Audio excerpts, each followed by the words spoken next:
आज हम बीएससी की मैकेनिक्स की रिवीजन स्टार्ट कर रहे हैं और सेकंड चैप्टर क्यू कैटेगरी की बुक का कंपोजिशन ऑफ फोर्सेस को रिवाइज करना शुरू करेंगे। आज इसका पार्ट 1 कर रहे हैं। सबसे पहले आज के लेक्चर में हम डिफाइन करने लगे हैं कि पार्टिकल किस चीज़ को कहते हैं। पार्टिकल हम कहते हैं एक ऐसे ऑब्जेक्ट को, एक ऐसी बॉडी को जिसकी डायमेंशन जो हैं वो नेग्लिजिबल हों। ऐसा ऑब्जेक्ट जिसकी डायमेंशंस नेग्लिजिबल हों हम उसको पार्टिकल कहते हैं। और बॉडी किसको कहते हैं या रिजिड बॉडी हम किसको कहते हैं? अगर हम बहुत सारे पार्टिकल्स इकट्ठे कर लें, कंटिन्यूस इन्फिनिट पार्टिकल्स को इकट्ठा किया जाए तो हमारे पास बनती है एक rigid body. Continuous infinite particles को इकट्ठा करने से हमारे पास बनती है एक रिजिड बॉडी। वो जो रिजिड बॉडी होती है उसके पार्टिकल्स में एक और खूबी होती है, और वो खूबी क्या होती है कि जो डिस्टेंस होता है उसके डिफरेंट पार्टिकल्स का वो कभी भी चेंज नहीं होता, वो कांस्टेंट रहता है। अगर आपके पास कोई ऑब्जेक्ट है जिसमें पार्टिकल्स की कलेक्शन है, इन्फिनिट पार्टिकल्स की कलेक्शन है, ऐसे इन्फिनिट पार्टिकल्स की कलेक्शन है कि उन पार्टिकल्स के दरमियान का डिस्टेंस जो है वो चेंज नहीं होता है, तो उसको हम रिजिड बॉडी कहते हैं। दूसरे अल्फाज में आप ऐसे कह सकते हैं कि ऐसी बॉडी जिसकी शेप नहीं चेंज होती, क्योंकि जब भी बॉडी की शेप चेंज होगी तो उसके पार्टिकल्स का आपस का डिस्टेंस चेंज हो जाएगा। तो ऐसी बॉडी जिसमें कोई चेंज पॉसिबल नहीं है हम उसको रिजिड बॉडी कहते हैं। पार्टिकल में और रिजिड बॉडी में बहुत इम्पॉर्टेंट डिफरेंस होता है, और वो सबसे पहला इम्पॉर्टेंट डिफरेंस ये है कि पार्टिकल में सिर्फ आप ट्रांसलेशनल मोशन कर सकते हैं। ट्रांसलेशनल मोशन का मतलब है पार्टिकल को आप एक जगह से डिस्प्लेस करवा के दूसरी जगह ले जा सकते हैं। कॉमनली मोशन दो तरह की होती है, किसी ऑब्जेक्ट को, किसी बॉडी को एक पोजीशन से चेंज करके किसी दूसरी पोजीशन पर ले जाना, या किसी बॉडी को रोटेट करवा लेना। रोटेशनल मोशन और ट्रांसलेशनल मोशन। जो पार्टिकल होता है जिसकी डायमेंशन नहीं होती, ना लेंथ ना विड्थ ना हाइट, उसकी रोटेशनल मोशन की बात हम नहीं करते हैं, उसमें सिर्फ ट्रांसलेशनल मोशन की बात करते हैं। और जो बॉडी होती है हम उसके अंदर दो तरह की मोशन की बात करते हैं। हम उसको ट्रांसलेट भी कर सकते हैं, एक जगह से दूसरी जगह भी शिफ्ट कर सकते हैं, और हम उसमें रोटेशनल मोशन भी प्रोड्यूस कर सकते हैं। तो पार्टिकल में और रिजिड बॉडी में मेन डिफरेंस ये है कि जब हम किसी पार्टिकल्स को स्टडी करेंगे तो हम उसकी सिर्फ ट्रांसलेशनल मोशन की बात करेंगे, और जब हम किसी बॉडी को, किसी रिजिड बॉडी को स्टडी करेंगे तो हम उसके अंदर ट्रांसलेशनल और रोटेशनल मोशन, दोनों तरह की मोशंस को स्टडी करेंगे। फोर्स क्या होती है जी, याद करें, फोर्स क्या होती है? फोर्स एक ऐसे सोर्स को कहते हैं जो किसी पार्टिकल पे या किसी बॉडी पे जब एक्ट करता है तो उसमें मोशन को या तो प्रोड्यूस कर देता है या टेंड्स टू प्रोड्यूस। फोर्स एक ऐसे एजेंट को, एक ऐसे सोर्स को कहा जाता है जो किसी पार्टिकल या बॉडी पे जब एक्ट करता है तो या तो उसे रोटेट कर देता है या उसे ट्रांसलेट कर देता है, यानी उसमें मोशन प्रोड्यूस कर देता है या उसमें मोशन प्रोड्यूस करने की कोशिश करता है। तो फोर्स एक ऐसा एजेंट है जो किसी पार्टिकल या बॉडी पे जब एक्ट करता है तो वो उसमें मोशन प्रोड्यूस करता है या मोशन प्रोड्यूस करने की कोशिश करता है। एक फोर्स को कैसे स्पेसिफाई किया जाता है? एक फोर्स एक वेक्टर क्वांटिटी होती है। फोर्स को स्पेसिफाई करने के लिए हमें ज़रूरत होती है तीन चीज़ों की। एक चीज़ उसकी मैग्नीट्यूड, दूसरी चीज़ उसकी डायरेक्शन, तीसरी चीज़ उसका पॉइंट ऑफ एप्लीकेशन। कॉमनली जब हम किसी वेक्टर की बात करते हैं तो हम कहते हैं उसको हम रिप्रेजेंट कर सकेंगे दो चीज़ों से, उसकी मैग्नीट्यूड से और उसकी डायरेक्शन से। लेकिन हम फोर्स को भी एक वेक्टर कह रहे हैं, लेकिन कह ये रहे हैं कि फोर्स को रिप्रेजेंट करने के लिए हमें तीन चीज़ों की ज़रूरत होगी, उसकी मैग्नीट्यूड की, उसकी डायरेक्शन की और उसके पॉइंट ऑफ एप्लीकेशन की। आर्म वेक्टर में और फोर्स वेक्टर में यही फर्क होता है कि आर्म वेक्टर अगर हम कहें कि ये वेक्टर फर्ज करें u है, ये एक वेक्टर v है, अगर दोनों की मैग्नीट्यूड और डायरेक्शन सेम है तो हम कहते हैं ये दोनों वेक्टर्स इक्वल हैं। लेकिन अगर हम फोर्स की बात करें तो सिर्फ मैग्नीट्यूड और डायरेक्शन का ख्याल नहीं करना है, उसके पॉइंट ऑफ एप्लीकेशन का भी ख्याल करना है। आखिर पॉइंट ऑफ एप्लीकेशन का क्यों ख्याल किया जाता है? अगर फर्ज करें ये हमारे पास एक डोर है, यहाँ से इसको हमने हिंज किया हुआ है, इसके ऊपर हम फोर्स अप्लाई करते हैं इस जगह पर से मैं 5 न्यूटन की फोर्स अप्लाई कर रहा हूँ और मेरा पॉइंट ऑफ एप्लीकेशन जो है वो ज़रा हिंज के करीब है, डायरेक्शन ये है। इसी डायरेक्शन में मैं इतनी ही फोर्स 5 न्यूटन की ही अप्लाई करता हूँ, लेकिन मेरा पॉइंट ऑफ एप्लीकेशन जो है वो इस जगह पर है। पॉइंट ऑफ एप्लीकेशन चेंज हो गया। क्या ख्याल है, क्या कोई फोर्स के एक्शन में, कोई फोर्स के इफेक्ट में चेंज आएगी? जी बिल्कुल चेंज आएगी। इस जगह पर फोर्स 5 न्यूटन की अप्लाई करेंगे तो जो डोर है वो कम रोटेट करेगा। यहाँ पर 5 न्यूटन की फोर्स अप्लाई करेंगे तो डोर ज़्यादा रोटेट कर जाएगा। यानी फोर्स जो है वो सिर्फ मैग्नीट्यूड और डायरेक्शन की बात नहीं है, फोर्स में पॉइंट ऑफ एप्लीकेशन की बात भी है कि किस जगह पे हम फोर्स को अप्लाई कर रहे हैं। तो याद रहे, फोर्स को जब भी हम अप्लाई करते हैं तो फोर्स वेक्टर है, लेकिन इस फोर्स वेक्टर के लिए हमें ज़रूरत होती है 3 चीज़ों की। किन 3 चीज़ों की? आर्म वेक्टर के लिए 2 चीज़ों की ज़रूरत होती है। कौन कौन सी 2 चीज़ों की? मैग्नीट्यूड और डायरेक्शन की। लेकिन फोर्स वेक्टर के लिए हमें मैग्नीट्यूड और डायरेक्शन के साथ साथ पॉइंट ऑफ एप्लीकेशन की भी ज़रूरत होती है। यानी इन 2 फोर्सेस को हम सेम नहीं कह सकते हैं। ये दोनों फोर्सेस सिर्फ वेक्टर के तौर पे कंसिडर करें तो सेम है वेक्टर्स, लेकिन इन्हें फोर्सेस के तौर पे कंसिडर करें तो ये फोर्सेस सेम नहीं है, क्योंकि ये दोनों फोर्सेस जब एक ही डोर पे एक्ट कर रही हैं तो इनका जो इफ़ेक्ट है वो डिफरेंट है। इधर वाली फोर्स अगर मैं इसको से F1 कह लूँ और इधर वाली फोर्स अगर मैं इसको F2 कह लूँ तो F2 का जो इफ़ेक्ट है वो ज़्यादा है और F1 का इफ़ेक्ट जो है वो कम है। तो याद रखना है, बहुत इंपॉर्टेंट बात है कि फोर्स में हमें 3 चीज़ों की ज़रूरत होती है। एक उसकी मैग्नीट्यूड की, दूसरे उसकी डायरेक्शन की और तीसरे उसके पॉइंट ऑफ एप्लीकेशन की। बात करने लगे हैं कि फोर्स सिस्टम किसको कहते हैं। अगर हमारे पास फोर्सेस हों और फोर्सेस जो हैं वो तादाद में ज़्यादा हों, लेकिन फाइनाइट नंबर ऑफ फोर्सेस हों, एक्ट कर रही हों किसी पार्टिकल पे या किसी रिजिड बॉडी पे, तो हम उन सारी फोर्सेस को कहते हैं वो एक फोर्स सिस्टम बना रही हैं। जब भी हमारे पास फाइनाइट नंबर ऑफ फोर्सेस किसी पार्टिकल पे या किसी रिजिड बॉडी पे एक्ट करें तो हम कहते हैं वो एक फोर्स सिस्टम बना रही हैं। और नेक्स्ट डेफिनेशन हम करने लगे हैं इक्विवेलेंट फोर्स सिस्टम।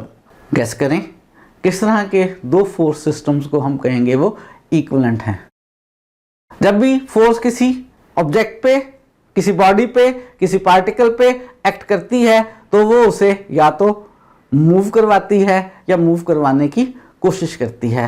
फोर्स को जब भी हमने देखना हो कि क्या एक फोर्स दूसरी फोर्स से डिफरेंट है तो हमने उसका इफेक्ट ही देखना है कि क्या दोनों फोर्सेस जब एक पार्टिकल पे एक्ट करती हैं तो उनका इफेक्ट सेम होता है या डिफरेंट होता है। इस तरह से अगर हमारे पास सिस्टम ऑफ फोर्सेस हैं और अगर 2 सिस्टम ऑफ फोर्सेस हैं, दोनों जब भी किसी पार्टिकल या बॉडी पे एक्ट करते हैं, अगर उनका इफेक्ट सेम रहता है तो हम कहते हैं वो इक्विवेलेंट फोर्स सिस्टम्स हैं। If effect of a force system is unaltered, तब्दील नहीं हो रहा, if replaced by another force system, हमारे पास एक फोर्स सिस्टम था, हमने उसको रिप्लेस कर दिया एक दूसरे फोर्स सिस्टम से, लेकिन जो इफेक्ट है उसमें कोई अल्टरेशन नहीं आई, कोई तब्दीली नहीं आई, तो हम कहेंगे दोनों फोर्स सिस्टम जो हैं वो इक्विवेलेंट फोर्स सिस्टम्स हैं।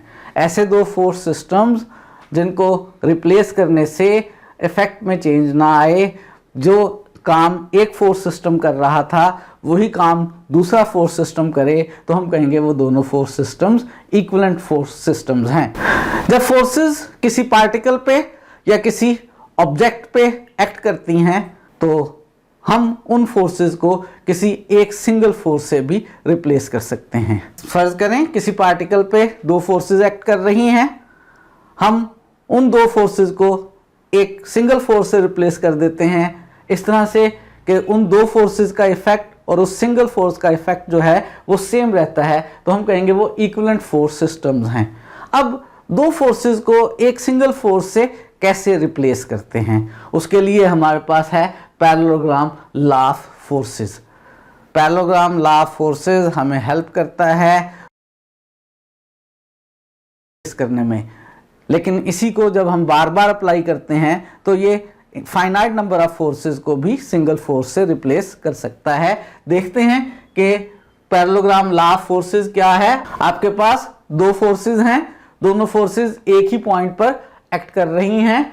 Forces are represent in both magnitude and direction by the adjacent sides of a parallelogram. उन दोनों फोर्सेस को आपने रिप्रेजेंट कर दिया है एक पैरेललोग्राम की एडजेसेंट साइड्स की मदद से। और किस तरह से रिप्रेजेंट किया है कि उनकी मैग्नीट्यूड और डायरेक्शन दोनों चीज़ों को आपने रिप्रेजेंट किया है। दो फोर्सेस एक पॉइंट पर एक्ट कर रही हैं, उन दोनों फोर्सेस को हमने रिप्रेजेंट कर दिया है एक पैरेललोग्राम की साइड से। दोनों चीज़ें फोर्स की मैग्नीट्यूड भी और डायरेक्शन भी पैरेललोग्राम की साइड से रिप्रेजेंट हो रही हैं। तो ऐसी सूरत में हम उन दोनों फोर्सेस का रिजल्टेंट मालूम कर सकते हैं। कैसे रिजल्टेंट मालूम कर सकते हैं? फर्ज करें मेरे पास ये पॉइंट है जहां पर फोर्सेस एक्ट कर रही हैं, एक फोर्स P है, दूसरी फोर्स Q है। ये इस पैरेललोग्राम की साइड्स हैं, एडजेसेंट साइड्स हैं। फोर्सेस एग्जैक्टली इस पैरेललोग्राम की साइड से रिप्रेजेंट हो रही है। एग्जैक्टली का मतलब है डायरेक्शन भी और मैग्नीट्यूड भी। फोर्स Q इस पैरेललोग्राम की इस साइड से रिप्रेजेंट हो रही है, मैग्नीट्यूड में भी और डायरेक्शन में भी। ऐसा नहीं है कि सिर्फ डायरेक्शन इधर को है, मैग्नीट्यूड इस पैरेललोग्राम से ज़्यादा है या कम है।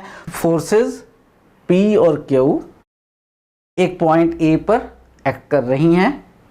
हमने एक पैरेललोग्राम बनाई जिसकी एक साइड P है, दूसरी साइड Q है।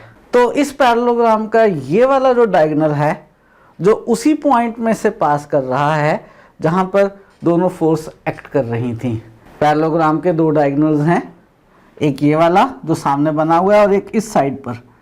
इस वाले डायगोनल की बात नहीं कर रहे हैं हम उस डायगोनल की बात कर रहे हैं जो उसी पॉइंट में से पास कर रहा है जहां पर दोनों फोर्स एक्ट कर रही थी। वो डायगोनल जो है वो P और Q फोर्सेस का रिजल्टेंट है। जो रिजल्टेंट है फोर्सेस P और Q का, वो इस पैरेललोग्राम का वो वाला डायगोनल है जो डायगोनल उसी पॉइंट में से पास कर रहा है जहां पे ये दोनों फोर्सेस एक्ट कर रही थी। तो इसको हम कहते हैं क्या? Parallelogram law of forces. हो सकता है आप सोच रहे हो कि ये तो वही head to tail rule of addition of vectors है। हो सकता है कि आप कहें ये फोर्स P है जो A पे एक्ट कर रही है, Q जो A पे एक्ट कर रही है, मैं इसे यहाँ P से शुरू कर लिया और फर्स्ट वेक्टर की टेल को सेकंड वेक्टर के हेड से मिलाने पे ये मेरे पास रिजल्टेंट आ गया। एडिशन ऑफ वेक्टर्स का formula head to tail rule. लेकिन ये बिल्कुल रिजल्ट तो वैसा ही आ रहा है, लेकिन मैं इसको triangle law of addition of vectors नहीं कह रहा, मैं इसको पैरेललोग्राम लॉ का नाम दे रहा हूं।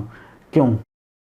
मैंने अभी थोड़ी देर पहले आपको बताया है कि फोर्स में तीन बातें हैं, एक मैग्नीट्यूड, दूसरी डायरेक्शन और तीसरी उसकी point of application.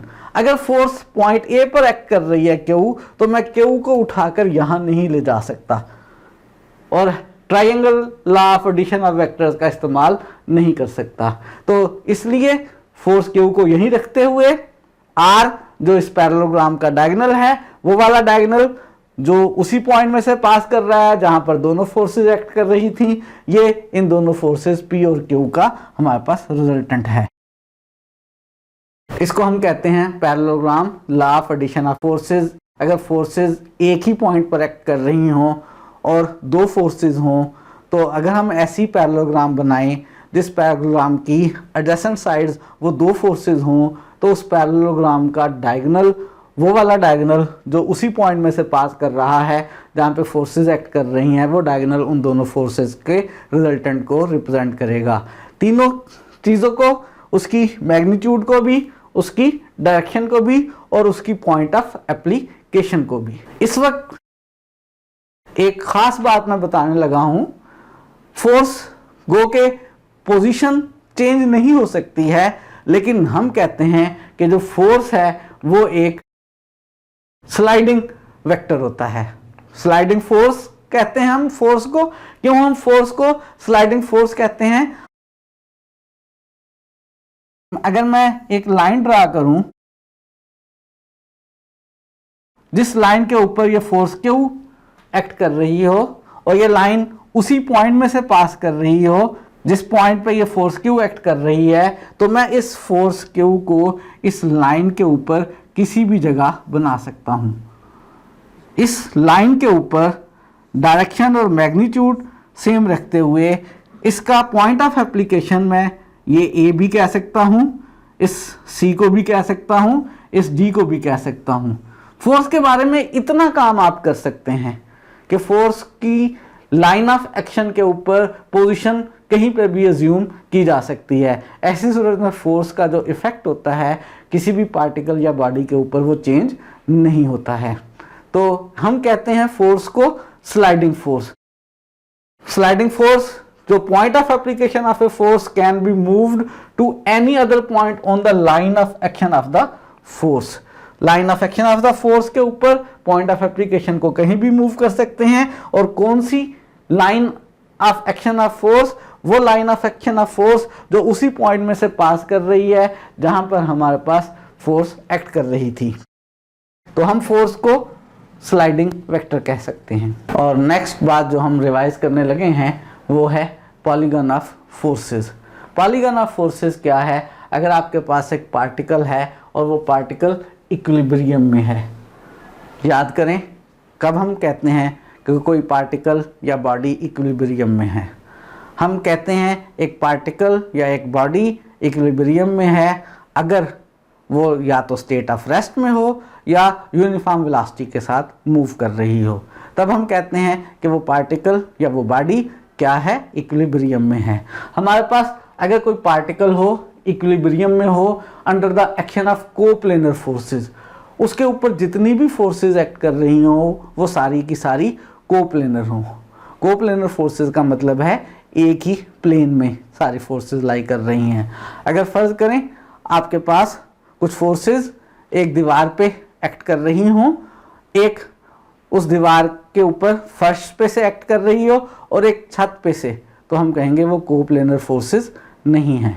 Coplanar forces कब कहेंगे? जब सारी फोर्सेस एक ही प्लेन में लाई करें। फॉर एग्जांपल, अगर फोर्सेस किसी दीवार पे एक्ट कर रही हैं कमरे की और सारी की सारी फोर्सेस फर्श पर ही मौजूद हैं, तो हम कहेंगे वो फोर्सेस कोप्लेनर फोर्सेस हैं। तो अगर हमारे पास एक पार्टिकल है, उसके ऊपर कोप्लेनर फोर्सेस एक्ट कर रही हैं, तो ये पार्टिकल इक्विलिब्रियम में होगा if and only if.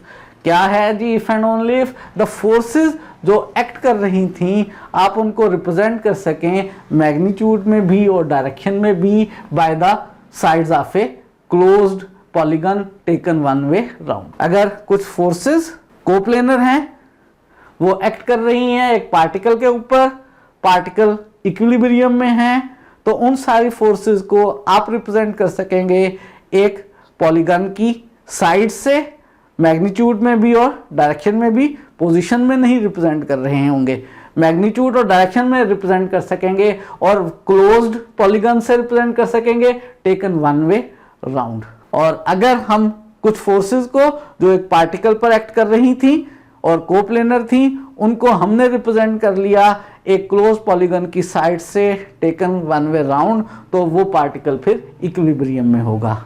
Equilibrium में होना और फोर्सेस को रिप्रेजेंट कर देना by the sides of A close polygon in one way round, वो दोनों बातें सेम है इफ एंड ओनली इफ के साथ ये कंडीशन है। अगर फर्ज करें एक पार्टिकल के ऊपर चार फोर्सेस एक्ट कर रही हों, से F1, F2, F3 और F4, और अगर ये पार्टिकल इक्विलिब्रियम में है तो आप इन फोर्सेस को रिप्रेजेंट कर सकते हैं एक पॉलीगन जिसकी 4 साइड्स हों। फर्ज करें वो पॉलीगन ये है जिसकी 4 साइड्स हैं, इधर को फोर्स से F1 है, ये फोर्स F2 है, ये फोर्स F3 है और ये फोर्स हमारे पास F4 है। ये एक पॉलीगन की साइड से रिप्रेजेंट हो रही हैं, वन वे राउंड एक क्लोज पॉलीगन बन गई है। जब भी पार्टिकल इक्विलिब्रियम में होगा तो जो फोर्सेस उस पर एक्ट कर रही हैं उनको आप किसी ना किसी पॉलीगन की साइड से रिप्रेजेंट कर सकेंगे मैग्नीट्यूड और डायरेक्शन में। पोजीशन ये नहीं है इन फोर्सेस की, पोजीशन ये सारी फोर्सेस यहाँ एक्ट कर रही थी, इनकी मैग्नीट्यूड और डायरेक्शन जो है वो पॉलीगन की साइड्स से रिप्रेजेंट हो रही हैं। अगर इक्विलिब्रियम में है तो फोर्सेस को रिप्रेजेंट कर सकते हैं किससे, पॉलीगन की साइड से। और अगर फोर्सेस पॉलीगन की साइड से रिप्रेजेंट हो सकती हैं मैग्नीट्यूड और डायरेक्शन में तो फिर वो पार्टिकल इक्विलिब्रियम में होगा। ये पॉलीगन ऑफ फोर्सेस है। इसी पॉलीगन ऑफ फोर्सेस का एक स्पेशल केस मैंने आपके साथ डिस्कस किया, अगर 4 फोर्सेस हों।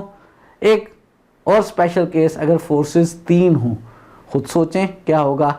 ऐसी सूरत में वो फोर्सेस एक ट्राइंगल की साइड से रिप्रेजेंट होंगी। अगर कोई पार्टिकल इक्विलिब्रियम में है under the action of 3 coplanar forces तो उन 3 कोप्लेनर फोर्सेस को आप एक ट्राइंगल की साइड से रिप्रेजेंट कर सकेंगे वन वे राउंड लेते हुए, मैग्नीट्यूड और डायरेक्शन के रेफरेंस से, पोजीशन के रेफरेंस से नहीं, क्योंकि जब आप ट्राइंगल पर लेकर आएंगे तो उनकी पोजीशन चेंज हो जाएगी। और अगर आपके पास 3 फोर्सेस हैं और वो तीनों फोर्सेस जो हैं वो एक ट्राइंगल की साइड से मैग्नीट्यूड और डायरेक्शन में रिप्रेजेंट हो गई हैं वन वे राउंड में, तो वो जिस पार्टिकल पे एक्ट कर रही थी वो पार्टिकल इक्विलिब्रियम में होगा। और इस वक्त हम सीखने लगे हैं कि अगर आपके पास 2 कंकरेंट फोर्सेस हों तो उनका रिजल्टेंट कैसे फाइंड आउट करेंगे। मैग्नीट्यूड और डायरेक्शन में तो हमने कहा 2 कंकरेंट फोर्सेस का रिजल्टेंट एक पैरेललोग्राम के डायगोनल से रिप्रेजेंट होगा, लेकिन अगर हमें उसकी मैग्नीट्यूड और डायरेक्शन मालूम करनी हो तो वो मैग्नीट्यूड और डायरेक्शन कैसे मालूम करेंगे, ये अब हम सीखने लगे हैं। फर्ज करें फोर्सेस P और Q हैं, वो दोनों फोर्सेस पॉइंट O पे एक्ट कर रही हैं, कंकरेंट फोर्सेस हैं। ये फोर्स P है, ये फोर्स Q है। फर्ज करें इनके दरमियान एंगल जो है वो अल्फ़ा है। हम इनके रिजल्टेंट की मैग्नीट्यूड और डायरेक्शन मालूम करना चाहते हैं। ग्राफिकली हम इनका रिजल्टेंट मालूम कर सकते हैं कैसे, by the parallelogram law of forces. अगर R इनका रिजल्टेंट है तो रिजल्टेंट R को हम मालूम कर सकते हैं parallelogram law of addition of forces से। पैरेललोग्राम कंप्लीट कर लें। पैरेललोग्राम का ये डायगोनल R जो है इन दोनों फोर्सेस P और Q का रिजल्टेंट है। अब इस R की मैग्नीट्यूड और डायरेक्शन मालूम करना चाहते हैं। अगर मैं इस लाइन को एक्सटेंड कर दूं, यहाँ से इस पे परपेंडिकुलर ड्रा करूं, ये Q है तो ये भी मैग्नीट्यूड और डायरेक्शन के रेफरेंस से Q ही होगा। ये एंगल अल्फ़ा है तो ये एंगल भी अल्फ़ा ही होगा। अगर ये Q है और इस राइट एंगल ट्राइंगल में बात करें तो ये मेरे पास हो जाएगा Q साइन अल्फ़ा और ये बेस ये मेरे पास हो जाएगा Q कॉस अल्फ़ा। अगर हम इस बड़ी राइट एंगल ट्राइंगल की बात करें तो इसकी बेस मेरे पास हो जाएगी P plus Q cos alpha और ये परपेंडिकुलर Q साइन अल्फ़ा। अब मैं R कैलकुलेट कर सकता हूँ पाइथागोरस थ्योरम की मदद से। R का स्क्वायर जो है वो इक्वल होगा P plus Q cos alpha का square plus Q sine alpha का स्क्वायर, और इसको सिंप्लीफाई करेंगे तो ये हमारे पास फार्मूला आ गया। इस फार्मूले को आपने याद रखना है कि जब भी आपके पास 2 फोर्सेस P और Q हों, दोनों फोर्सेस कंकरेंट हों, किसी एक पॉइंट पर एक्ट कर रही हों, तो आप उन दोनों फोर्सेस का रिजल्टेंट R जो है उसकी मैग्नीट्यूड इस फार्मूले से मालूम कर सकते हैं। P square plus Q square plus 2PQ cos alpha का स्क्वायर रूट, जिसमें अल्फ़ा उन दोनों फोर्सेस के दरमियान बनने वाला एंगल है। और अगर आपको इस रिजल्टेंट की डायरेक्शन मालूम करनी है, इस रिजल्टेंट की डायरेक्शन आप 2 तरह से कह सकते हैं कि जी इस रिजल्टेंट का एंगल थीटा P के साथ बन रहा है, वो मालूम कर लें तो डायरेक्शन मालूम हो जाएगी, या इस रिजल्टेंट का एंगल जो Q के साथ बन रहा है फाई वो मालूम कर लें तो वो इसकी डायरेक्शन हो जाएगी।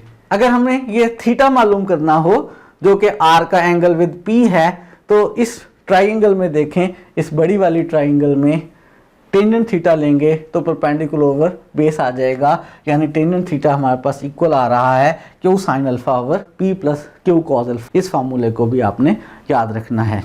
अगर फोर्सेस पी और क्यू हैं, एंगल आपने थीटा पी के साथ लिया है, तो फिर Q sine alpha over P plus Q cos alpha होगा। एंगल अगर आपने पी के साथ लिया है तो Q sine alpha over P plus Q cos alpha होगा। और अगर एंगल क्यू के साथ हो और उसका टेंजेंट फाई कैलकुलेट करना हो तो उसके लिए हमारे पास फार्मूला बनेगा P sine alpha over Q plus P cos alpha.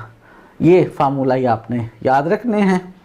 अगर आपके पास दो फोर्सेस हों, दोनों फोर्सेस कंकरेंट हों, किसी पार्टिकल पर एक्ट कर रही हों, उनके दरमियान का एंगल अल्फा हो, फोर्सेस पी और क्यू हों, तो उनके रिजल्टेंट की magnitude P square plus Q square plus 2pq cos alpha का स्क्वायर रूट। अगर रिजल्टेंट का एंगल पी के साथ थीटा हो तो tangent theta Q sine alpha over P plus Q cos alpha, और अगर रिजल्टेंट का एंगल क्यू के साथ फाई हो तो फिर P sine alpha over Q plus P cos alpha tangent phi के इक्वल होगा।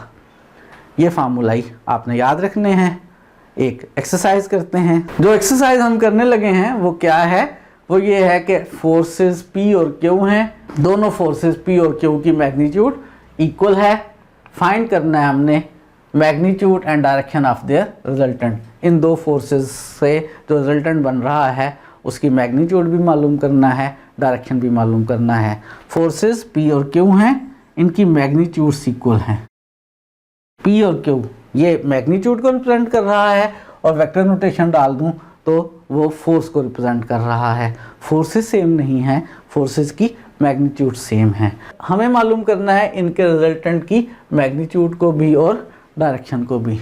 अभी हमने देखा है अगर फोर्सेस P और Q हों, उनके दरमियान एंगल अल्फा हो, उनका रिजल्टेंट अगर R है तो R के मैग्नीट्यूड का फार्मूला भी हमने देखा है, और R का P के साथ एंगल कैसे कैलकुलेट कर सकते हैं या Q के साथ कैसे एंगल कैलकुलेट कर सकते हैं उसका फार्मूला भी हमने देखा है। सॉल्यूशन स्टार्ट करते हैं। हमें मालूम है कि R का फार्मूला है P square plus Q square plus 2pq cos alpha का स्क्वायर रूट, जहाँ पे अल्फा दोनों फोर्सेस के दरमियान बनने वाला एंगल है। यहाँ पे हमें गिवन है कि P और Q की मैग्नीट्यूड इक्वल है, तो इस फार्मूले में Q की जगह भी P लिख लेते हैं। अगर हम Q की जगह भी P लिख लें तो P square plus 2p square cos alpha, P square plus P square add होके 2p स्क्वायर बन जाएगा।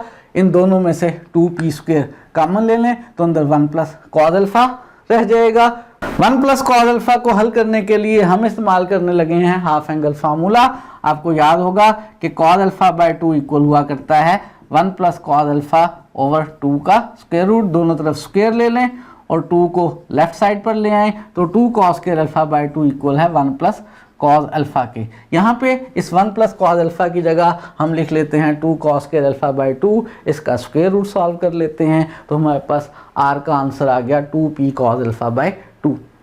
दो फोर्सेस P और Q थी, दोनों की मैग्नीट्यूड सेम थी, हमने उनके रिजल्टेंट की मैग्नीट्यूड कैलकुलेट कर ली है, वो आया है answer 2p cos alpha by 2। और अब हमने दूसरा काम करना है कि इसकी डायरेक्शन बतानी है। डायरेक्शन के लिए मैंने कहा था इसका एंगल विद P बता दें, वो भी डायरेक्शन शो हो जाएगी। इसका एंगल विद Q बता दें, वो भी इसकी डायरेक्शन को शो कर देगा। मैं इसका एंगल थीटा ले रहा हूँ P के साथ और उसके कैलकुलेट कर लेते हैं। उसका फार्मूला हमने देखा था, एंगल P के साथ है तो Q sign alpha over P plus Q cos alpha, और यहाँ पे P और Q इक्वल हैं। हम इस Q की जगह ऊपर और नीचे P लिख लेते हैं तो tangent theta P sign alpha over P plus P cos alpha. P denominator में से कॉमन ले लेते हैं, ये P कैंसिल हो जाएगा। अगर हम राइट साइड पे भी टेंजेंट बना लें तो हम थीटा मालूम कर सकते हैं। राइट साइड पर टेंजेंट बनाने के लिए हम एक तो फार्मूला यूज़ करने लगे हैं कि साइन 2 थीटा इक्वल हुआ करता है 2 साइन थीटा कॉस थीटा के। हमारे पास न्यूमरेटर में साइन अल्फा है, अगर मैं इसमें थीटा को अल्फा बाय 2 लिख दूं तो मेरे पास साइन अल्फा इक्वल आ जाता है 2 साइन अल्फा बाय 2 और cos अल्फा बाय 2। एक ये फार्मूला न्यूमरेटर में यूज़ कर लेते हैं और डिनोमिनेटर में 1 प्लस cos अल्फा की जगह 2 cos स्क्वायर अल्फा बाय 2 का इस्तेमाल कर लेते हैं। ऐसा करने से एक तो ये 2 कैंसिल हो जाएगा, एक ऊपर नीचे cos कैंसिल हो जाएगा, राइट साइड पे sin alpha by 2 over cos alpha by 2 आ गया, जो कि इक्वल है किसके, टेंजेंट अल्फा बाय 2 के। और यहाँ से बहुत आसानी से आप कह सकते हैं कि थीटा का आंसर कितना आ गया, अल्फा बाय 2। हमारे पास दो फोर्सेस P और Q थी जिनकी मैग्नीट्यूड सेम थी। हमने उनके रिजल्टेंट की डायरेक्शन और मैग्नीट्यूड फाइंड आउट कर ली है। एक और एग्जांपल करते हैं और इस एग्जांपल के अंदर हमें गिवन है कि दो फोर्सेस P और Q हैं, एक्ट कर रही हैं एंगल अल्फा के ऊपर। दोनों फोर्सेस एक पॉइंट पर एक्ट कर रही हैं।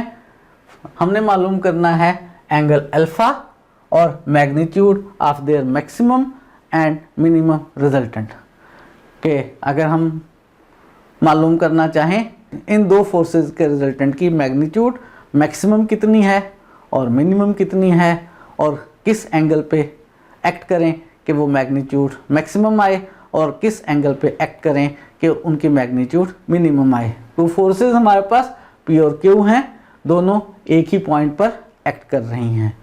हमने मालूम करना है कि इनके रिजल्टेंट की मैक्सिमम मैग्नीट्यूड कितनी होगी और किस एंगल पर एक्ट करेंगी तो मैक्सिमम मैग्नीट्यूड आएगी। ये दोनों फोर्सेस किस एंगल पर एक्ट करेंगी तो इनके रिजल्टेंट की मैग्नीट्यूड मिनिमम आएगी और वो मिनिमम मैग्नीट्यूड रिजल्टेंट की कितनी होगी ये भी हमने मालूम करना है। ये दो बातें हमने मालूम करनी है।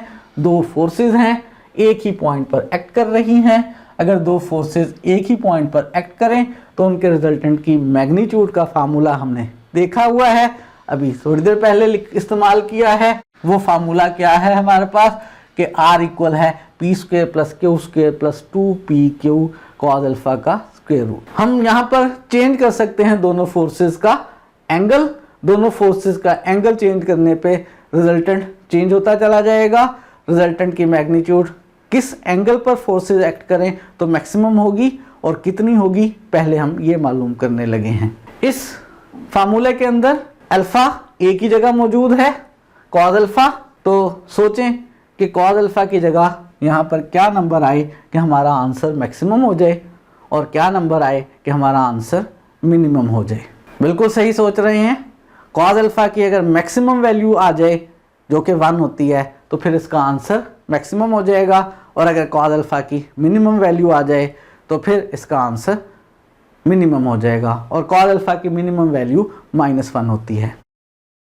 एक और तरीके से भी आप सोच सकते हैं कि अगर किसी एक पार्टिकल के ऊपर दो फोर्सेस एक्ट कर रही हैं तो दोनों का रिजल्टेंट मैक्सिमम कब होगा। दोनों उसको जब मूव करवाएंगी तो किस डायरेक्शन में एक्ट करेंगी कि उसमें ज़्यादा मूवमेंट पैदा हो। बहुत आसानी से आप गैस कर सकते हैं कि दोनों फोर्सेस एक ही डायरेक्शन में होंगी तो रिजल्टेंट की मैग्नीट्यूड मैक्सिमम आएगी। और गैस करें कब रिजल्टेंट की मैग्नीट्यूड मिनिमम आएगी। रिजल्टेंट की मैग्नीट्यूड मिनिमम उस वक्त आएगी जब दोनों फोर्सेस बिल्कुल एक दूसरे के अपोजिट डायरेक्शन में एक्ट करें। ये रिजल्ट हम सोच के भी ड्राइव कर सकते हैं और ये रिजल्ट हम इस फार्मूले की मदद से भी ड्राइव कर सकते हैं। इस वक्त मैं फार्मूले की मदद से कैलकुलेशंस करवा रहा हूँ और 1 से हम डिसाइड कर रहे हैं कि R की वैल्यू मैक्सिमम होगी अगर cos अल्फा मैक्सिमम हो और हमें मालूम है कि cos अल्फा की मैक्सिमम वैल्यू 1 होती है, यानी cos अल्फा को 1 ले लें। और कौन से एंगल का cos 1 होता है, बिल्कुल सही, अल्फा 0 लेंगे तो cos 1 आ जाएगा। हमने पहले भी डिसाइड किया कि अगर दोनों फोर्सेस एक ही डायरेक्शन में एक्ट करेंगी तो फिर उनके रिजल्टेंट की मैग्नीट्यूड मैक्सिमम आएगी। तो एक तो हमने अल्फा मालूम कर लिया कि रिजल्टेंट की मैग्नीट्यूड मैक्सिमम होगी अगर अल्फा 0 होगा। दूसरा आप देखते हैं कि उस मैक्सिमम केस में R की मैक्सिमम वैल्यू होगी क्या। वो यहाँ cos अल्फा की जगह 1 सब्स्टिट्यूट कर लेते हैं तो P square plus Q square plus 2PQ का स्क्वायर रूट आ गया और ये बन रहा है P प्लस Q का whole square. P plus Q का होल स्क्वायर और उसका स्क्वायर रूट, तो सिंप्लीफाई करने पे R की maximum value P plus Q आ गई। अगर दो फोर्सेस P और Q किसी एक पार्टिकल पर एक्ट करें, इस तरह से एक्ट करें कि उनके दरमियान एंगल 0 डिग्री हो, तो उस सूरत में उनके रिजल्टेंट की मैग्नीट्यूड मैक्सिमम होगी और वो दोनों फोर्सेस के मैग्नीट्यूड्स के सम के इक्वल होगी। और अब हम बात कर लेते हैं कि ये रिजल्टेंट की मैग्नीट्यूड मिनिमम कब होगी। जैसे पहले ही हमने कह लिया कि मिनिमम होगी कब, जब कॉज अल्फा हमारे पास -1 के इक्वल होगा। और याद करें कॉज अल्फा -1 कब होता है, बिल्कुल सही, कॉज अल्फा -1 होगा अगर अल्फा पाई होगा। और अल्फा पाई होने का मतलब है कि दोनों फोर्सेस अपोजिट डायरेक्शन में एक्ट करेंगी।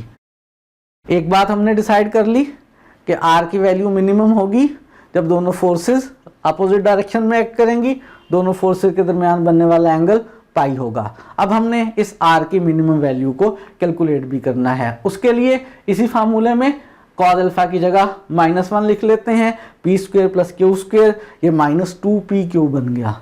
मैं इसको लिख सकता हूँ p - q का स्क्वायर और उसका स्क्वायर रूट, और स्क्वायर और स्क्वायर रूट को सॉल्व करें तो p - q आंसर आ जाएगा। ये p - q जो आंसर आएगा हो सकता है नेगेटिव आ जाए, p छोटी हो q बड़ी हो तो नेगेटिव आ सकता है, पॉजिटिव भी आ सकता है। यहाँ मैंने इसको p - q का स्क्वायर लिखा है, मैं इसको q - p का स्क्वायर भी लिख सकता हूँ। तो फाइनली क्या जवाब लिखेंगे, p - q लिखेंगे या q - p लिखेंगे। इस वक्त हमें नहीं मालूम कि p बड़ा है या q बड़ा है। अगर हमें किसी क्वेश्चन में p और q की मैग्नीट्यूड मालूम होगी तो सिंपली रिजल्टेंट की मैग्नीट्यूड मिनिमम वाली पॉजिटिव ही आनी है, हम खुद से अरेंज कर सकते हैं। लेकिन हम चाहते हैं इस वक्त ये है कि हमें p और q नहीं पता है, लेकिन फिर भी हम इसका आंसर पॉजिटिव ही लिखें। उसके लिए हम इसका आंसर लिख लेंगे p - q का मॉडुलस। तो p - q का मॉडुलस या कह लें q - p का मॉडुलस जो है ये r की मिनिमम वैल्यू है। रिजल्टेंट दो फोर्सेस का मिनिमम होगा जब दोनों फोर्सेस अपोजिट डायरेक्शन में एक्ट करेंगी, उनके दरमियान एंगल पाई होगा और उस मिनिमम रिजल्टेंट की वैल्यू p - q के मॉडुलस के इक्वल होगी। अगर फोर्सेस दो ना हो, दो से ज़्यादा हों, और अगर फोर्सेस कोप्लेनर ना हो, तो फिर हम उन फोर्सेस का रिजल्टेंट कैसे मालूम करेंगे। एक बात याद रहे, अभी तक हम सिर्फ ऐसे फोर्सेस के रिजल्टेंट की बात कर रहे हैं जो सारी फोर्सेस एक ही पॉइंट पर एक्ट कर रही हैं। अगर फोर्सेस डिफरेंट पॉइंट्स पर एक्ट करती हों तो उनका रिजल्टेंट कैसे मालूम किया करते हैं वो हम बाद में रिवाइज करेंगे। अभी हम सिर्फ ऐसी फोर्सेस की बात कर रहे हैं जो एक ही पॉइंट पर एक्ट कर रही हों। अभी हमने बात की है दो फोर्सेस अगर एक पॉइंट पर एक्ट कर रही हों तो उनका रिजल्टेंट कैसे मालूम करेंगे। दो फोर्सेस याद रहे हमेशा कोप्लेनर ही होती हैं, उनके लिए हमें कोप्लेनर का वर्ड इस्तेमाल करने की ज़रूरत नहीं होती। लेकिन अगर फोर्सेस दो से ज़्यादा हो जाएं तो फिर वो कोप्लेनर भी हो सकती हैं और नॉन कोप्लेनर भी हो सकती हैं। दो से ज़्यादा फोर्सेस के लिए रिजल्टेंट कैसे मालूम करेंगे, पहले हम बात करने लगे हैं resultant of a system of concurrent non coplanar forces, ऐसी फोर्सेस की जो नॉन कोप्लेनर हैं और कंकरेंट हैं। ये तो मैंने आपको बता दिया कि अभी हम सिर्फ कंकरेंट फोर्सेस के रिजल्टेंट की बात कर रहे हैं।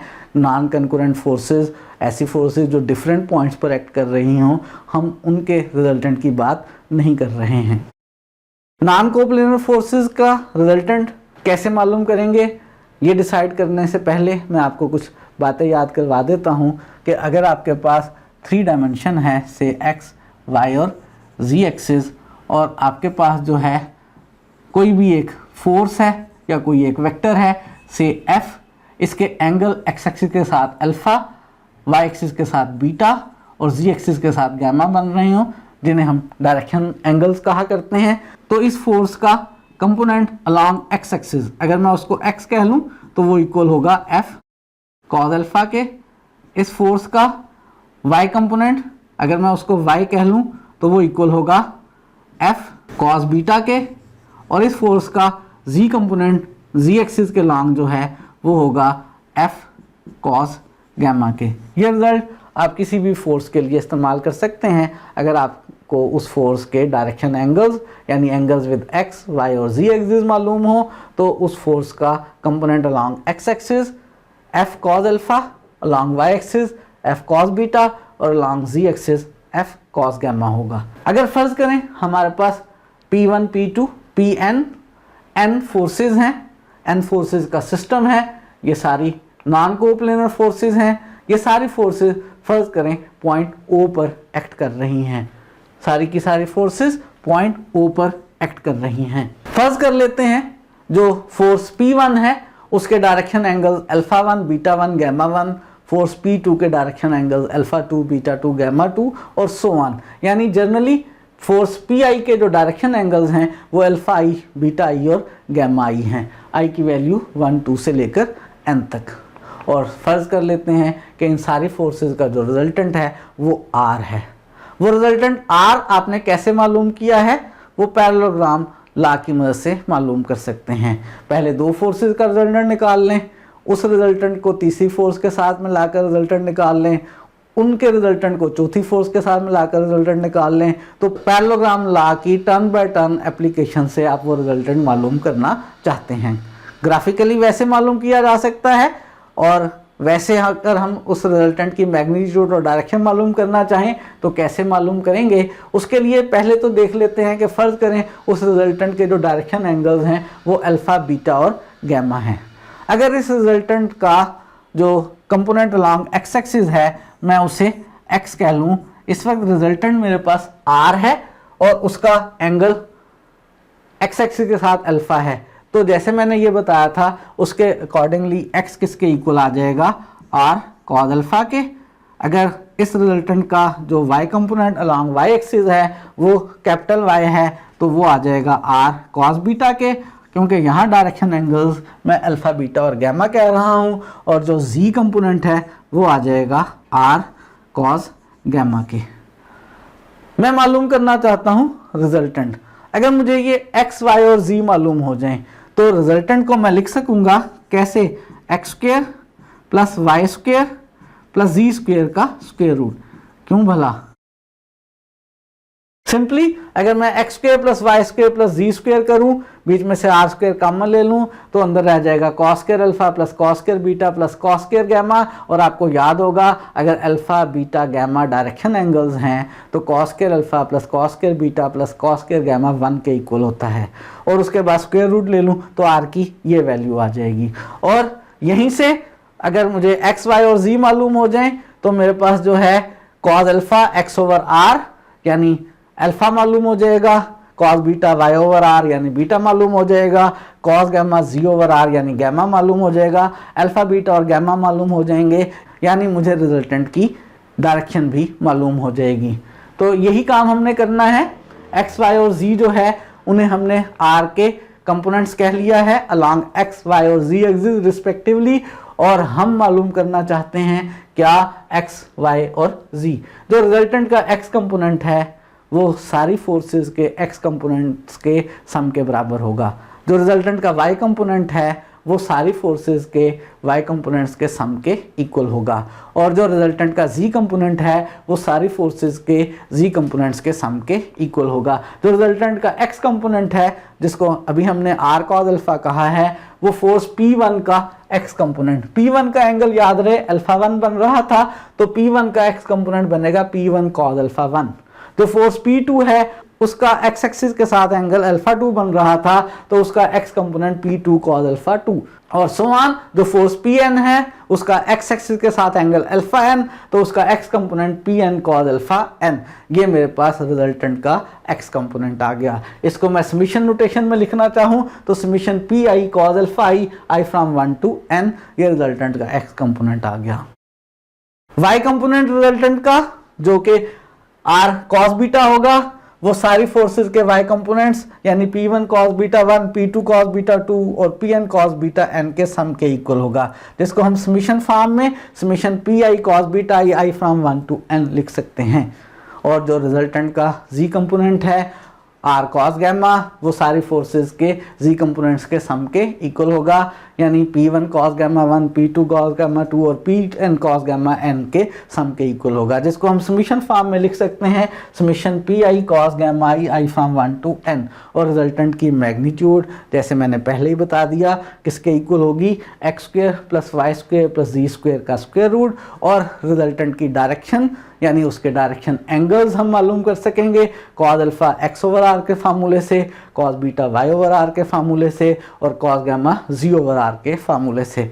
अगर हमारे पास फोर्सेस हों, से एन फोर्सेस हों, सारी कंकुरेंट हों, कोप्लेनर ना हों और हमें उनका रिजल्टेंट मालूम करना हो, तो रिजल्टेंट का एक्स कंपोनेंट मालूम करें, वाई कंपोनेंट मालूम करें, जी कंपोनेंट मालूम करें, रिजल्टेंट का magnitude x square plus Y square plus Z square के स्क्वायर रूट के इक्वल होगा और रिजल्टेंट की डायरेक्शन यानी उसके direction angles cos alpha X over R के फार्मूले से मालूम हो जाएगा, cos beta Y over R के फार्मूले से और cos gamma Z over R के फार्मूले से। ये तो हमने बात की है resultant of a system of concurrent non coplanar forces. और अगर फोर्सेस कोप्लेनर हो जाएं तो फिर क्या होगा? फिर यही सारा प्रोसेस होगा, बस थोड़ा सा काम आसान हो जाएगा कि जी कंपोनेंट की बात नहीं करेंगे और एक और काम आसान हो जाएगा कि एंगल एक्स एक्सिस के साथ ही हमारा काम कर जाएगा, हमें वाई एक्सिस के साथ एंगल की ज़रूरत पेश नहीं आएगी। हम बात करने लगे हैं resultant of a system of coplanar concurrent forces की। अगर फर्ज करें हमारे पास P1, P2, Pn, हमारे पास सिस्टम ऑफ n फोर्सेस हैं जो कोप्लेनर हैं और कंकरेंट हैं। आगे बढ़ने से पहले मैं आपको याद करवा दूं, अगर आपके पास कोई भी फोर्स हो से F जिसका x एक्सिस के साथ एंगल थीटा बन रहा हो, इसका x कंपोनेंट कैपिटल X और अगर y कंपोनेंट कैपिटल Y हो, जो x आएगा वो f cos थीटा के इक्वल आएगा और जो y आएगा वो f sin थीटा के इक्वल आएगा। सिंपल ट्राइंगल के अंदर sin थीटा और cos थीटा का इस्तेमाल करते हुए, हाइपोटेनस को f लेते हुए, बेस को x और परपेंडिकुलर को y लेते हुए, x होगा f cos थीटा और y होगा f sin थीटा। एक बात याद करवा दूं, वो ये कि ये जो x और y हैं ये मैग्नीट्यूड्स नहीं हैं, ये x और y हमारे पास फोर्सेस हैं। हो सकता है आप हैरान हो रहे हो कि मैंने कोई वेक्टर सिंबल इस्तेमाल नहीं किया, लेकिन मैं इन्हें फोर्स कह रहा हूँ। जो फोर्स x है वो अलोंग x एक्सिस है और आपको याद होना चाहिए कि x एक्सिस की राइट साइड हम पॉजिटिव लेते हैं, लेफ्ट साइड हम नेगेटिव लेते हैं। अगर x का आंसर पॉजिटिव आ गया तो इसका मतलब होगा इसकी डायरेक्शन राइटवर्ड है और अगर x का आंसर नेगेटिव निकल आया तो इसकी डायरेक्शन लेफ्टवर्ड है। इस x का आंसर थीटा के ऊपर डिपेंड करता है, ये पॉजिटिव भी आ सकता है, ये नेगेटिव भी आ सकता है।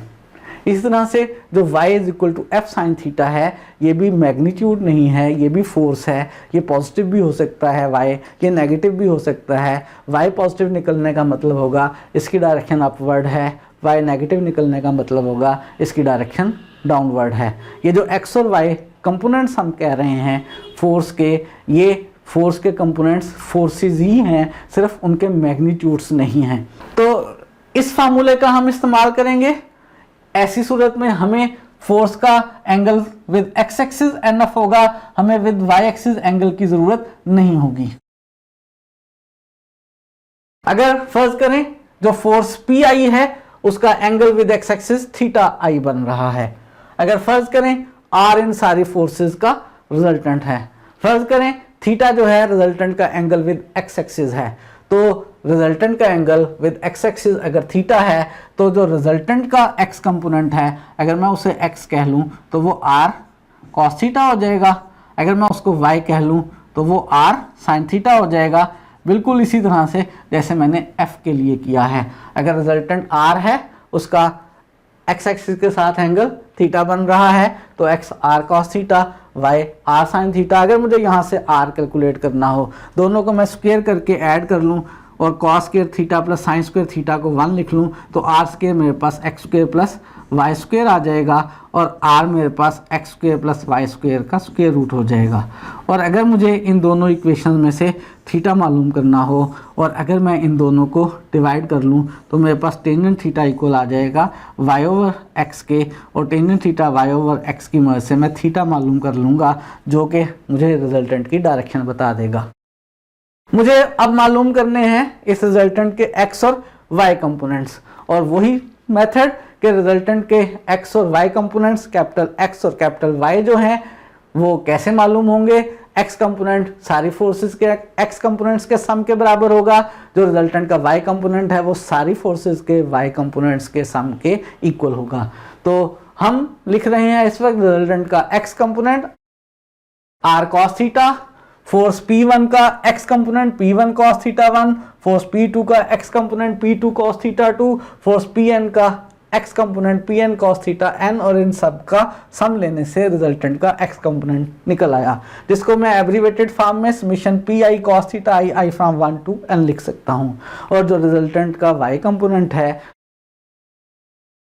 r sin थीटा, वो बन जाएगा सारी फोर्सेस के y कंपोनेंट्स के सम के equal, P1 sin theta 1 plus P2 sin theta 2 plus Pn sin theta n, जिसको एब्रीवेटेड फॉर्म में लिखा जा सकता है summation Pi sin theta i from 1 to n।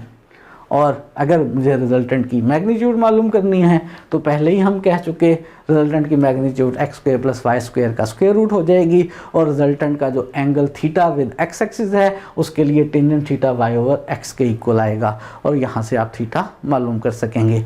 यहाँ से थीटा मालूम करते हुए आपने y और x दोनों के साइंस का ख्याल रखना है। अगर y और x दोनों पॉजिटिव होंगे तो इसका मतलब होगा फर्स्ट क्वाड्रेंट है, अगर हमारे पास y पॉजिटिव और x नेगेटिव होगा तो इसका मतलब होगा ऐसा थीटा निकालना है कि हमारे रिजल्टेंट जो है वो सेकंड क्वाड्रेंट में हो। दोनों नेगेटिव आएंगे तो नेगेटिव नेगेटिव कैंसिल होकर पॉजिटिव हो जाएगा, लेकिन आपने ख्याल रखना है कि रिजल्टेंट हमारा उस सूरत में थर्ड क्वाड्रेंट में बन रहा होगा। और अगर y नेगेटिव और x पॉजिटिव होगा तो इसका मतलब है रिजल्टेंट मेरा फोर्थ क्वाड्रेंट में होगा। इस बात का ख्याल रखते हुए x और y के साइंस का आप टेंजेंट थीटा कैलकुलेट कर सकेंगे।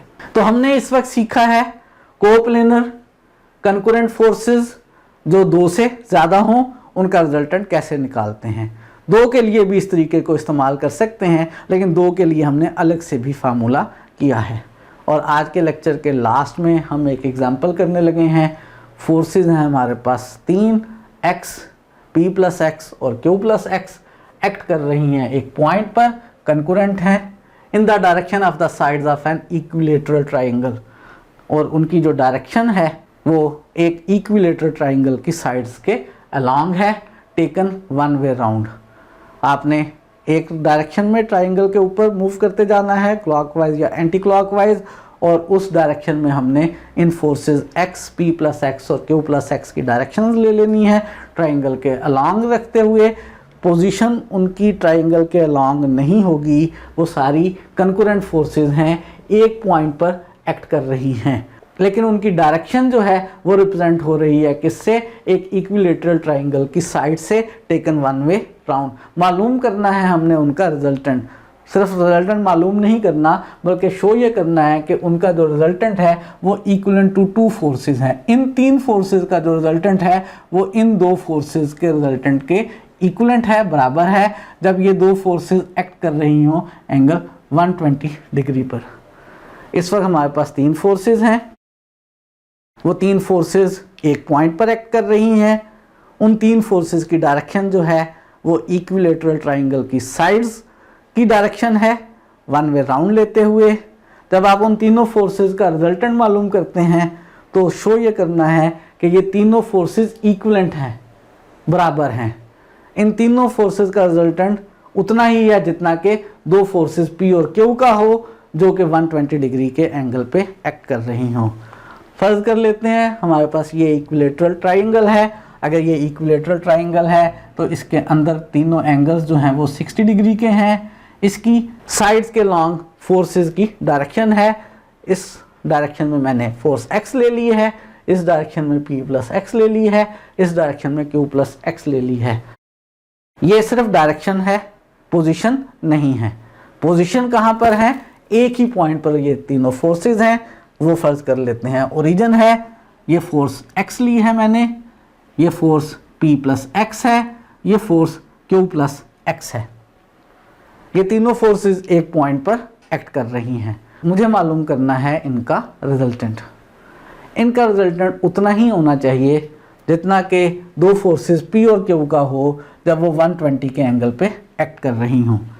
अगर दो फोर्सेस P और Q 120 के एंगल पे एक्ट कर रही हों तो उनका रिजल्टेंट कितना होगा।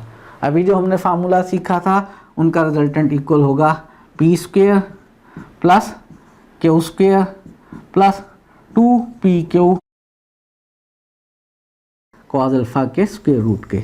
और यहाँ पर हमने प्रूव करना है कि ऐसी दो फोर्सेस P और Q के इक्वल आएगा जिनका एंगल 120 डिग्री बन रहा है। यहाँ पर आप अल्फ़ा की जगह 120 डिग्री लिखेंगे तो कॉज 120 डिग्री -1/2 के इक्वल हुआ करता है, यानी ये रिजल्टेंट मेरे पास p square plus q square minus p q के इक्वल आएगा।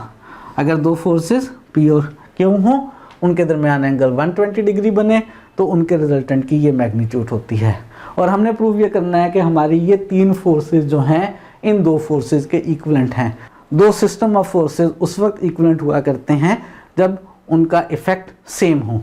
और चूँकि इस वक्त हम कंकरेंट फोर्सेस की बात कर रहे हैं तो दो कंकरेंट फोर्सेस में हमें सिर्फ रिजल्टेंट की मैग्नीट्यूड की ज़रूरत है, किसी और चीज़ की ज़रूरत नहीं है। अगर फोर्सेस कंकरेंट हों, एक ही पॉइंट पर एक्ट करें, तो वो पार्टिकल को सिर्फ ट्रांसलेट करवाती हैं। हमें इन फोर्सेस के सिर्फ रिजल्टेंट की ज़रूरत है और अगर रिजल्टेंट इतना निकल आया तो मसला हल हो जाएगा। फोर्सेस चूँकि इस वक्त दो से ज़्यादा हैं तो मुझे रिजल्टेंट निकालने के लिए सारी फोर्सेस के एंगल विद एक्स एक्सिस की ज़रूरत है। ये जो फोर्स एक्स है ये मैंने ख़ास तौर पे ऐसे ली है कि इसका एक्स एक्सिस के साथ एंगल 0 निकल आए। ये जो फोर्स P प्लस एक्स है इसका एक्स एक्सिस के साथ एंगल कितना होगा। ये ट्राइंगल में अंदर की साइड पर एंगल 60 है। अगर मैं यहाँ पे एक्स एक्सिस बना लूँ तो इस एक्स एक्सिस के साथ ये एंगल कितना बनेगा, टोटल 180 एक लाइन के ऊपर, और इस साइड पर 60 तो इस साइड पे 120 हो गया। और मुझे इस Q प्लस एक्स फोर्स का एंगल विद एक्स एक्सिस देखना है। अगर मैं यहाँ पर एक्स एक्सिस बना लूँ, ये एंगल 60, ये एंगल भी 60। अगर एक ट्रांसवर्सल पैरेलल लाइंस को कट करें तो एंगल ये वाले सेम हुआ करते हैं, ये एंगल भी 60। इस एंगल को मैं ऐसे क्लॉकवाइज मेजर करूं तो ये एंगल माइनस का 120। इसी एंगल को मैं अगर इस डायरेक्शन से मेजर करना चाहूं तो भी मेजर किया जा सकता है, वो प्लस का 240 बनेगा। दोनों में से कोई सा भी एक एंगल ले लें। आपने एंगल किसी भी फोर्स का विद पॉजिटिव एक्स एक्सिस लेना है, चाहे क्लॉकवाइज रोटेशन में लें चाहे एंटी क्लॉकवाइज रोटेशन में लें, इससे कोई फ़र्क नहीं पड़ता है। तो हम सॉल्यूशन स्टार्ट कर रहे हैं। Let the forces be as shown in figure, जैसे तस्वीर में दिखाई गई हैं। फोर्सेस हमने ऐसे ली हैं। जो फोर्स एक्स है उसका एंगल विद एक्स एक्सिस 0 बन रहा है। जो फोर्स P प्लस एक्स है इसका angle with x axis 120 degree बन रहा है। जो फोर्स Q प्लस एक्स है इसका एंगल विद एक्स एक्सिस या तो -120 या इधर से लें तो 240 डिग्री बन रहा है। एंगल पता चल गए। रिजल्टेंट का x कंपोनेंट और y कंपोनेंट निकाल सकते हैं। रिजल्टेंट के x कंपोनेंट को मैं x प्राइम और y कंपोनेंट को मैं y प्राइम कह लेता हूं। अब मुझे x प्राइम निकालना है। x प्राइम किसके इक्वल होगा, सारे फोर्सेस के x कंपोनेंट्स का सम, और x कंपोनेंट्स का सम होगा फोर्स और उसका एंगल विद x एक्सिस का कॉज।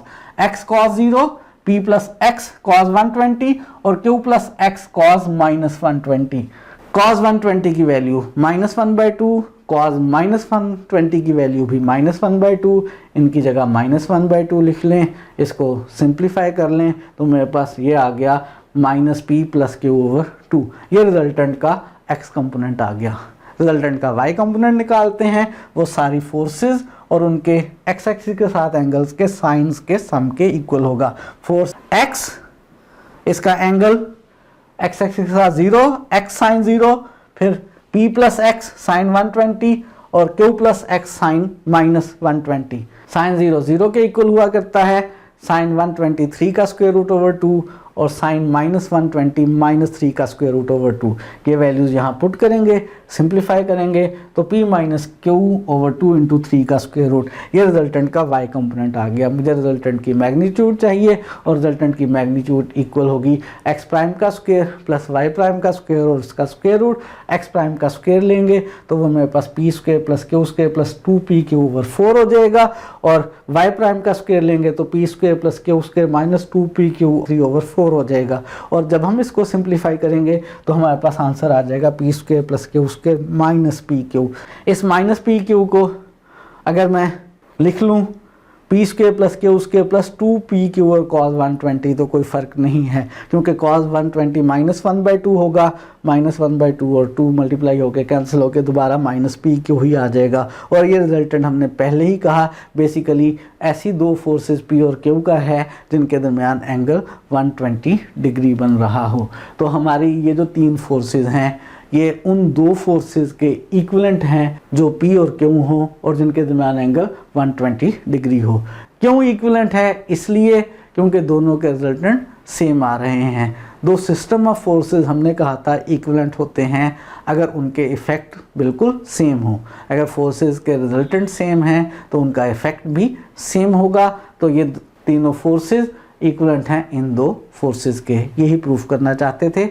आज हमने जो चीज़ें रिवाइज़ की हैं इतना ही रखते हैं, मज़ीद इस चैप्टर में चीज़ें रिवाइज़ करेंगे नेक्स्ट लेक्चर में।